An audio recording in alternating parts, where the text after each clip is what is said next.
مولانا تحسین جیلانی صاحب کے بیانات سننے کے لیے تحسین جیلانی آفیشیل کو سبسکرائب کریں۔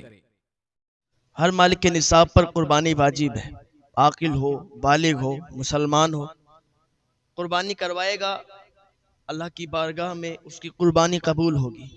لیکن 3 لوگوں کی قربانی اللہ کی بارگاہ میں قبول نہیں ہوتی ہے۔ 3 لوگ، یہ 3 قسم کے جو لوگ ہیں، لاکھوں جانور قربان کر دیں، لاکھوں کی تعداد میں یہ قربانی کر دیں، لیکن ان کی قربانی قبول نہیں ہوتی ہے۔ کون ہے یہ لوگ؟ نمبر 1 پر آتا ہے سود کھانے والا، کہ جو سود کا کام کرتا ہے اور سود کے کمائے ہوئے پیسوں سے جانور لا کے اور پھر قربانی کرتا ہے، یعنی حرام دولت اکٹھا کر کے اور اسی دولت سے پھر جانور خرید کر کے اور قربانی کرواتا ہے، تو اس کی قربانی اللہ کی بارگاہ میں مقبول نہیں ہوگی، کیونکہ یہ حرام کی دولت ہے، حرام کی کمائی ہے۔ سود کھا کر لوگوں کا خون چوس چوس کر کے اس نے پیسے جمع کیے، لوگوں کی بددعائیں لے لے کر اس نے پیسے جمع کیے، اور پھر اس سے اللہ کی بارگاہ میں جانور قربان کرتا ہے، نہیں قربانی ہوگی۔ آپ کو پتا ہے سود کھانے والا کتنا بڑا گنہگار ہے؟ لوگوں کے خون چوس چوس کر یہ جمع کرتا ہے پیسہ، جس کے پاس نہیں ہے وہ بھی اس کو سود دیتا ہے، جس کے پاس ہے وہ بھی دیتا ہے، تو سود سے دولت جمع ہو گئی، مالدار بن گیا۔ اب اللہ کی بارگاہ میں لاکھوں جانور قربان کر دے، اس کی قربانی اللہ کے یہاں مانی نہیں جائے گی۔ سود کھاتے ہیں جو لوگ، کہ قیامت کے دن ان سے سوال ہوگا، اور ان کے پیٹ اتنے موٹے کر دیے جائیں گے، اتنے بڑھا دیے جائیں گے جیسے بڑے بڑے مکان، ان کی قبروں میں سانپ اور بچھوؤں کو چھوڑ دیا جائے گا۔ دوسرا، شراب بیچ کر قربانی کرنے والا، یعنی جس کا شراب کا کام ہے، جس کی شراب کی دکان ہے، شراب بیچتا ہے اور شراب بیچ کر اس نے پیسے کمائے ہیں، تو اس پیسے سے بھی اگر وہ قربانی کروائے گا تو اس کی قربانی نہیں مانی جائے گی۔ جوا کھیل کر کوئی پیسہ کماتا ہے، کوئی سٹے پہ پیسہ کماتا ہے، یا الگ الگ طریقے سے حرام کمائی سے جو پیسے کماتا ہے اور اس کمائی سے قربانی کرواتا ہے، تو اس کی قربانی بھی قبول نہیں ہوگی۔ لاکھ قربانی کروا دے، لاکھ جانور کٹوا دے، لاکھ جانور کٹوا کے بکوا دے، لاکھ جانور کٹوا کے اور تقسیم کروا دے، قربانی قبول نہیں ہو سکتی، اس لیے کہ اس نے اللہ سے بغاوت کی ہے، اللہ کو ناراض کیا ہے، حرام کمائی کی ہے، حرام کام سے پیسے کما کے پھر وہ قربانی کروا رہا ہے۔ اگر آپ کو قربانی کروانی ہے، جائز کمائی سے قربانی کروائیں، اللہ کو راضی کر کے جو کام کریں گے اس میں فائدہ ہے، اور اللہ کو ناراض کر کے اگر کوئی کام کریں گے تو نقصان ہی اٹھائیں گے۔ اور تیسرا، اس کی بھی قربانی قبول نہیں ہوتی ہے جو کسی کا حق مار کے قربانی کرتا ہے۔ لوگوں کا قرض آ رہا ہے، لاکھوں روپیہ لوگوں کا دبا کے بیٹھا ہے اور لوگوں کو پیسے دے نہیں رہا، لوگ اپنا حق مانگ رہے ہیں اور اس نے ان کو جھٹلا دیا کہ بھائی تمہارا میرے پاس کچھ بھی نہیں ہے، تو اس کی بھی قربانی قبول نہیں ہوگی، کیونکہ اس نے لوگوں کا حق مارا ہے۔ ایک ہوتا ہے حقوق اللہ اور ایک حقوق العباد، تو جو حقوق اللہ کے تحت جو کام ہوتا ہے، یعنی جو اللہ کا حق ہے، تو اللہ ہو سکتا ہے کہ معاف کر دے، اللہ کی رحمت جوش میں آ جائے تو ہو سکتا ہے اللہ معاف کر دے، لیکن جو حقوق العباد ہوتا ہے وہ معاف نہیں ہوتا ہے۔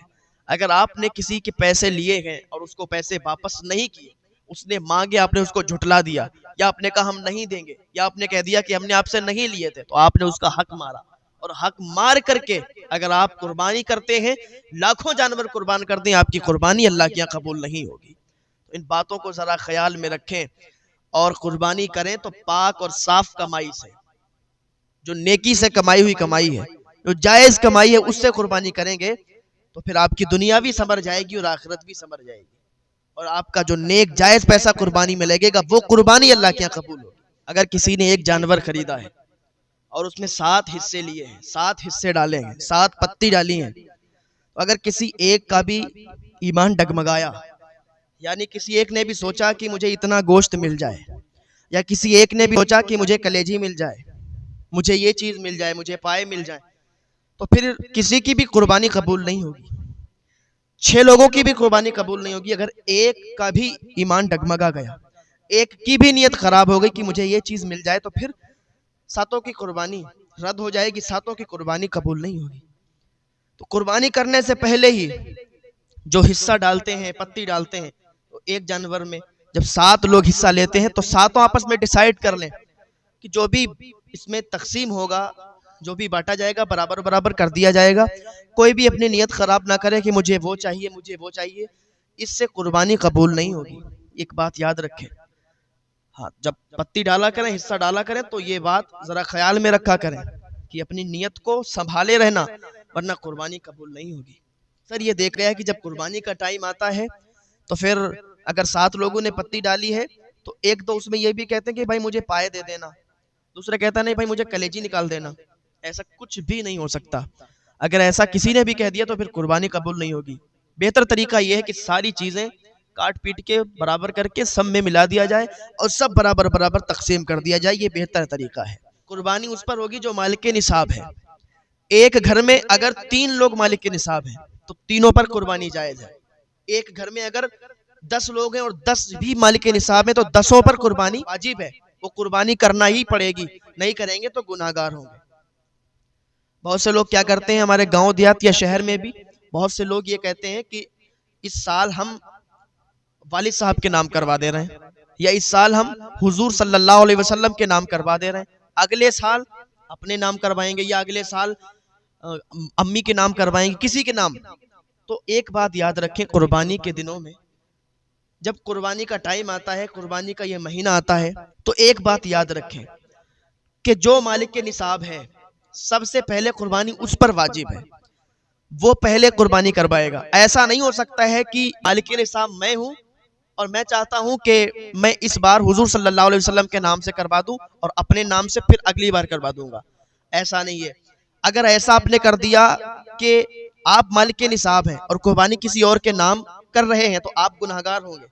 قربانی تو وہ ہو جائے گی جس کے نام آپ کروا رہے ہیں، ثواب بھی مل جائے گا، لیکن آپ کے ذمے ابھی باقی رہے گی، آپ کی یہ پوری نہیں ہوگی. تو جو مالک کے نصاب ہے پہلے وہ اپنے نام کرے گا، اور اگر استطاعت رکھتا ہے تو پھر دوسرے کے نام سے بھی کر سکتا ہے. قربانی کا مسئلہ الگ ہے تھوڑا، اور زکوٰۃ کا مسئلہ الگ ہے. ایک گھر میں بیٹا بھی ہے، باپ بھی ہے، تو باپ کے پاس الگ مال ہے، بیٹے کے پاس الگ پیسے ہیں، تو بیٹا بھی قربانی کروائے گا، باپ بھی قربانی کروائے گا. ماں بھی اگر مالک نصاب ہے تو ماں بھی قربانی کروائے گی، ماں کی طرف سے بھی قربانی ہوگی. مالک نصاب کون ہوتا ہے؟ کہ جس کے پاس 7.5 تولہ سونا یا 52.5 تولہ چاندی، یا پھر اس کی رقم اتنی رقم ہو، یا پھر ایسا ہو کہ کچھ سونا ہے اور کچھ چاندی ہے، کہ دونوں ملا کے وہ 52.5 تولہ چاندی کی قیمت بن رہی ہے. اس دور میں، اس ٹائم 2024 میں 52.5 تولہ چاندی کی قیمت تقریباً 47 یا 48 ہزار روپے بن رہی ہے. اگر کسی کے پاس اتنا رقم ہے، اتنا کیش ہے، تو بھی اس پر قربانی واجب ہے. اگر کسی کے پاس 3 تولہ یا 2 تولہ سونا ہے اور باقی تھوڑی سی چاندی ہے، 2 تولہ ہے، 3 تولہ ہے، 50 گرام ہے، مطلب سونے کے علاوہ تھوڑی بھی چاندی ہے، تو دونوں کی رقم ملا کے اگر وہ 52.5 تولہ چاندی کی رقم بن رہی ہے تو پھر قربانی اس پر واجب ہے.